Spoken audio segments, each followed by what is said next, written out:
Welcome to Canada's podcast. Hi everyone, I'm Phil Bliss, CEO and founder of Canada's podcast, and today I'm coming to you from Toronto. Today we're going to meet Jennifer Lehman, who's worked as a marketing consultant with businesses and entrepreneurial-minded organizations since 2006, and she's often found they faced common issues.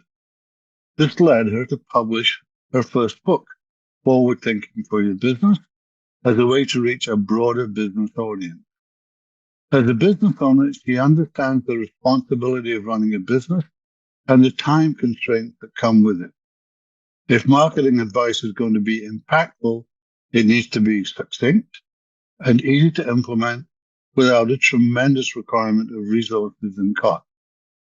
Her book focuses on maximizing marketing opportunities that can help scale your business.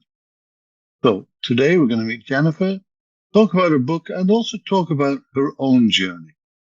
So Jennifer, welcome to Canada's podcast from Pembroke, I guess. It's a while since I dropped in there. But I actually like Pembroke a lot. So, so before we get too deep into the conversation, why don't you tell us a bit about yourself, what you do, and how you got here, basically.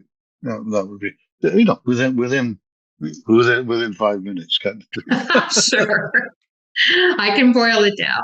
So I have been a small business marketing advisor for 18 years now, and that number is significant for me because I'm also a golf pro.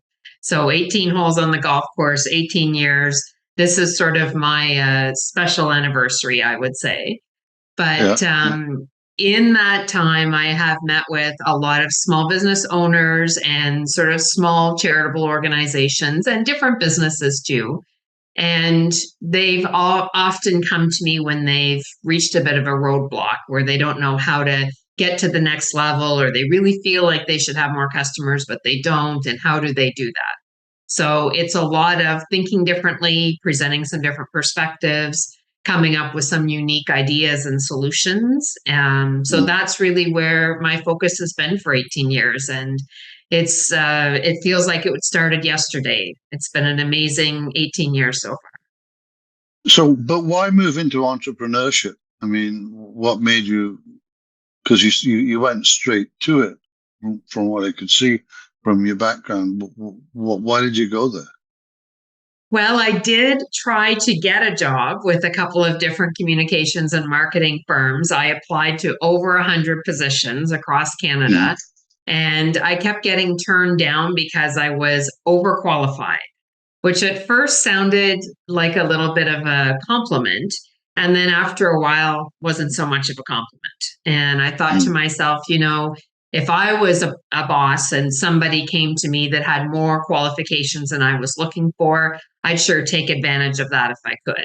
So I thought, well, maybe I'll just start my own consulting firm and I'll help people with marketing the way I wanted to do with these other companies. So that's kind of how it started.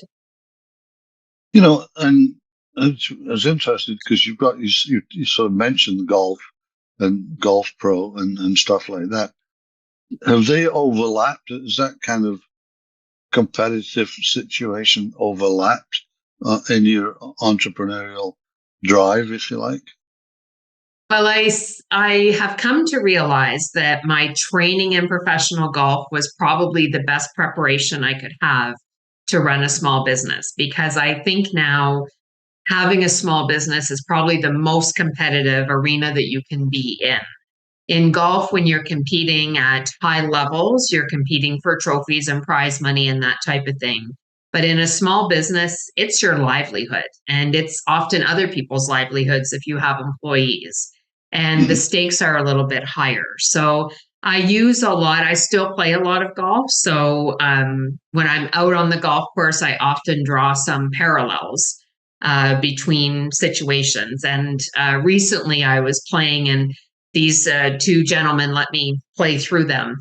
And he was talking about having never taken a lesson at any point in his life. And yet he had this struggle. He was struggling with something. And so then I hit, and he said, "Oh, well, what did you do to hit it that far?" And I said, "Well, I took a lot of lessons." So it's just interesting how you can get so far on your own in business, but then if you want to get a little bit further, you might as well use the people who can help you do that. So I'm always thinking about the connections between golf and business. So, what's the greatest challenge you faced, in your business? I mean, you're in Pembroke. You're not in the city.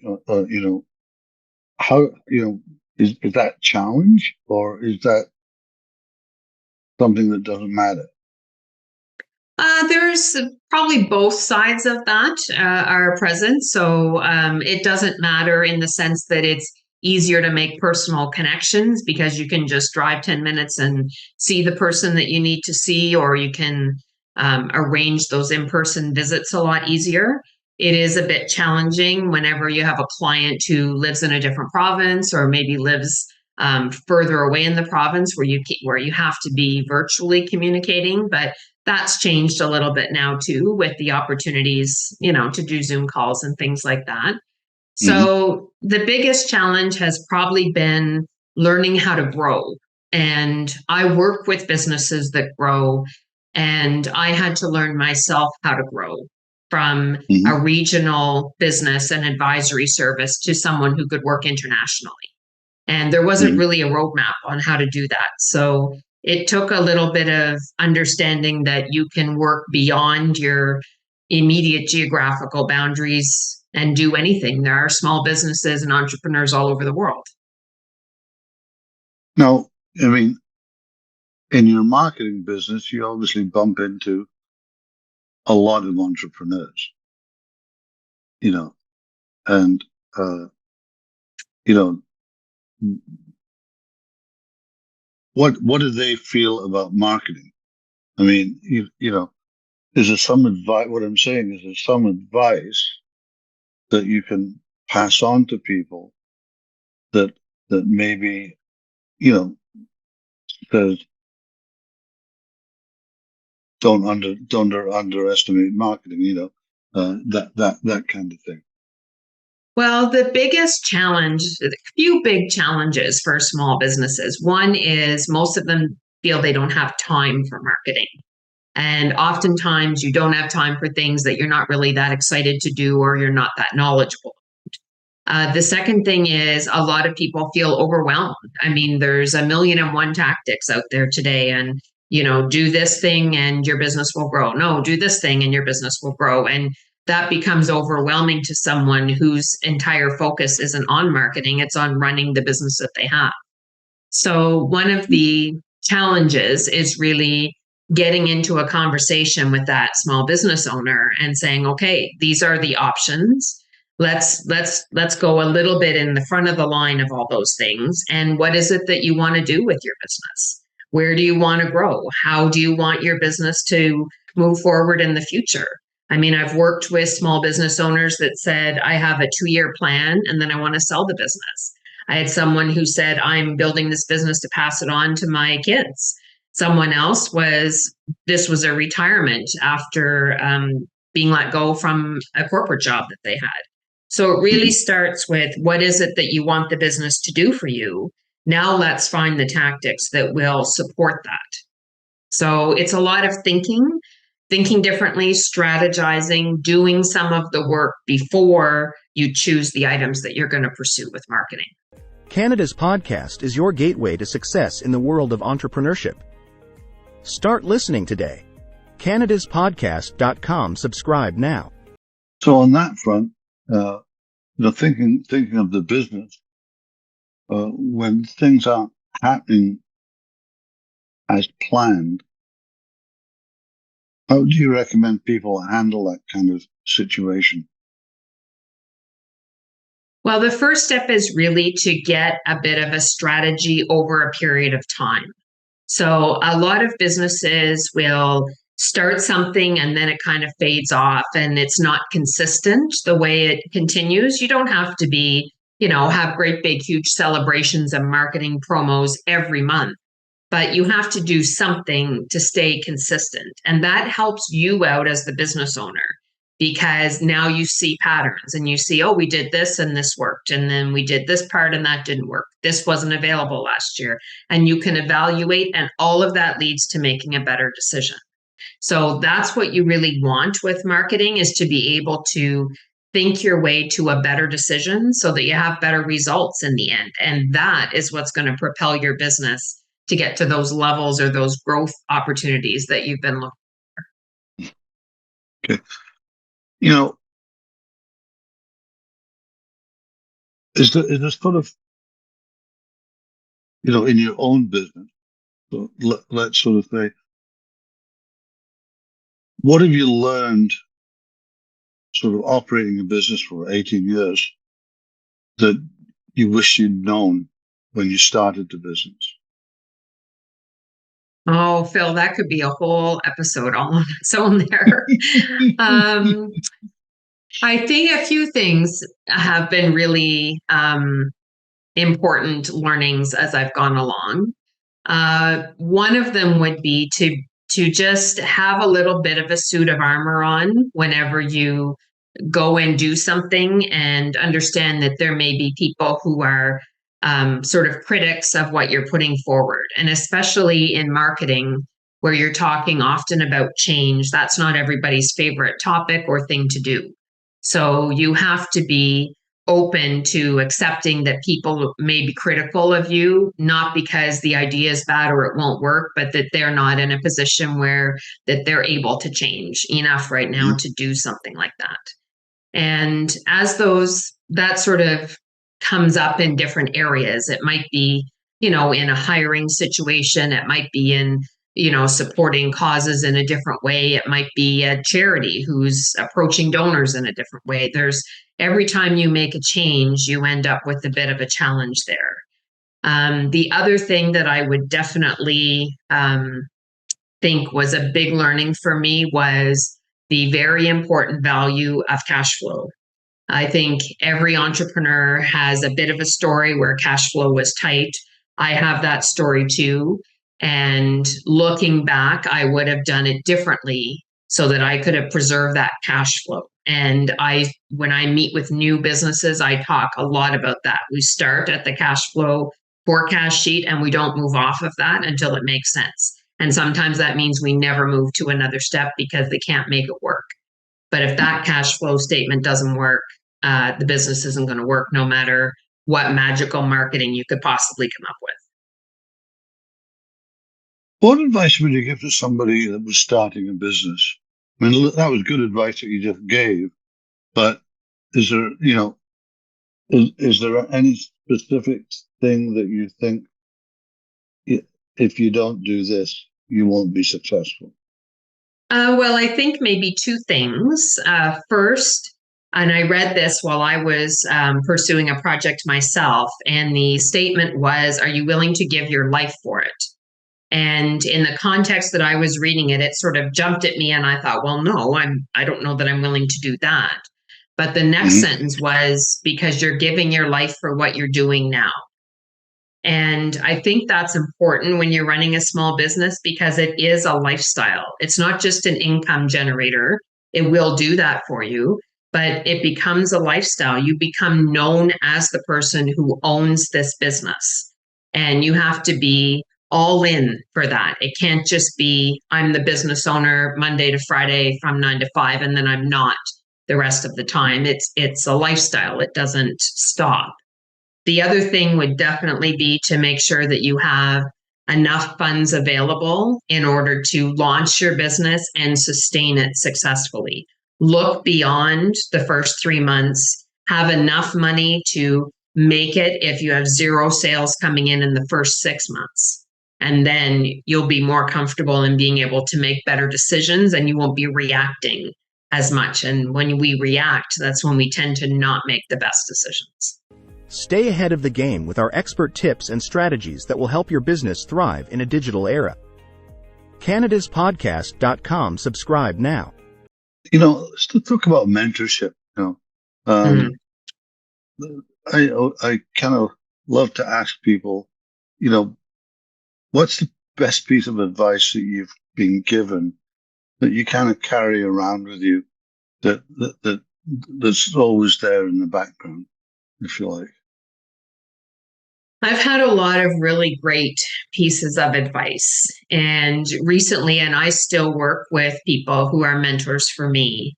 And one of the most recent pieces of advice I had was, Jennifer, you're not understanding your value. And I went to that person with a specific question and I wanted to know something, and they wouldn't tell me anything. And they came back with this statement, and I tested it with two other people, and they said almost the identical thing. And I thought, there's something there. You need a person who can see you in a way that you can't see yourself.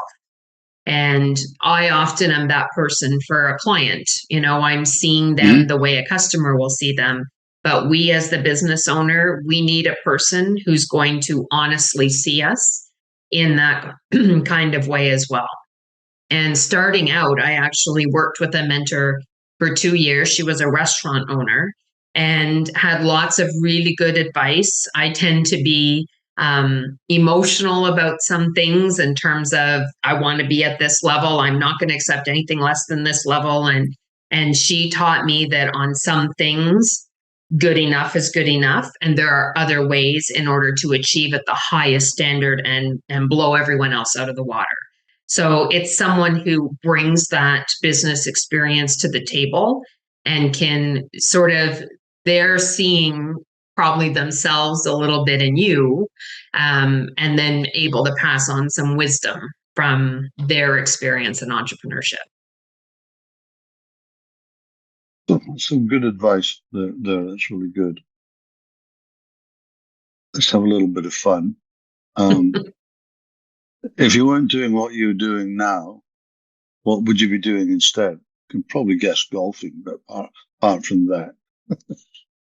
I would say be involved in the golf industry in some capacity still. So when I left the golf industry, the structure there was pretty rigid and there were only certain ways that you could go. It's different now. There are more opportunities. So I think I would have moved my way around professional golf in some other capacities. What book are you currently reading? And would recommend to our audience? Yeah, I'm reading The One Thing. I just finished the 80-20 rule. I am a business book addict. So my shelves are full of business books. Well, you mean you've done well writing a book yourself, so I think that's great. You've added to the pile by doing yes. that.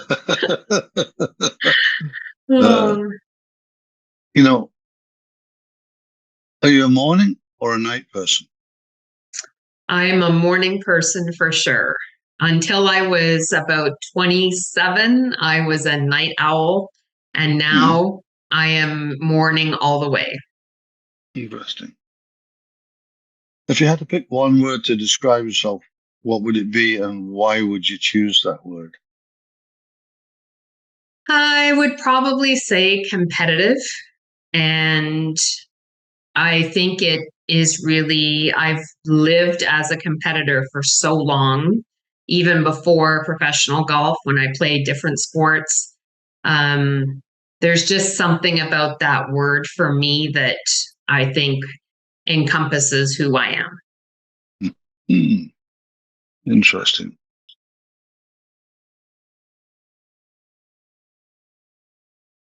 What's keeping you up at night? Honestly, I usually sleep fairly well, but when I am up at night, it's ideas. It's ideas of what a client could do, what I could do, and I want to get started on it right away. And I know that I can't get up at 2 a.m. and do this because by noon I will be tired. So I have to go back to sleep. And then it becomes an argument in myself. And eventually I pass out from exhaustion of arguing with myself. So it's always ideas, always ideas. And where do you see yourself in the next 5 years? I'd like to still be doing what I'm doing now in terms of advising small business owners. I would like to have more opportunity to meet more small business owners and do that.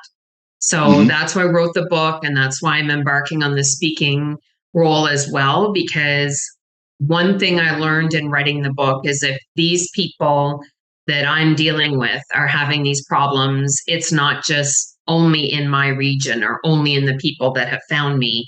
This is existing everywhere. So I believe that being an entrepreneur and owning a small business is the very best job in the world. And I want to empower that till my last breath. So the bigger stage I can get on to do that, and the more people I can reach, and the more conversations I can have in places like this, Phil, honestly, where you talk to entrepreneurs and you promote entrepreneurs, that is right up my alley. Thank you. Thank you for the interview. We're just about at the end of our time here, Jennifer. Where can people get a hold of you online as they listen and they want to connect? Sure. So the website is www.f as in Frank, W as in Walter, D as in David, the word think, THINK.ca.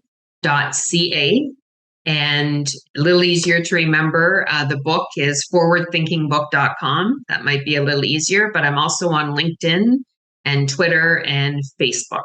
So happy to connect with anyone there and answer all of the inquiries personally. So I'd love to meet some new entrepreneurs and people invested in entrepreneurship. Okay. Great having you on Canada's podcast. Thank you so much, Phil.